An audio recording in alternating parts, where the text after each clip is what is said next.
Okay, if you're one of those people who is struggling with trying to turn on your core, activate your pelvic floor, switch on your abs, then this is the definitive cueing guide for you to try and get it right for good. Now, I know it's hard, and in physio, we bang on about it all the time, about trying to get your core switched on when you're doing exercises for abdominals, or you're trying to work on stability of your spine if you've had a disc injury or surgery or just general back pain. But trust me, once you get it right, then you probably find it's like riding a bike, you've got it for good. So let's start off with the setup. You've got to make sure you're in neutral spine. So what that means is not into flexion. So you don't want to flatten your back. You can't have a flat back here. You can't have a back that's super arched up. All right. You need it in neutral, which is, think of halfway between flat and arched. You should be able to get sort of your hand in about halfway. That's how far it curves. You shouldn't be able to get it all the way through. Now, when you're in neutral, you're going to have the best chance of activating everything correctly.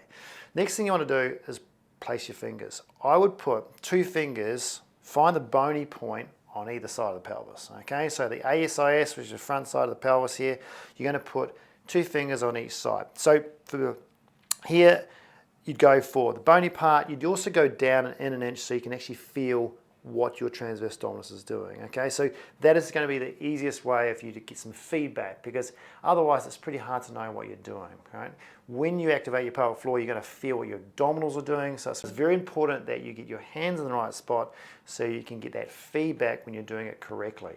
So what you aim for, if you look at here, now you as a patient won't be able to see this, but what you're going to aim for is, you can see the belly button here. What we're aiming for is this belly button to move a little bit south and a little bit down, not a whole ton down.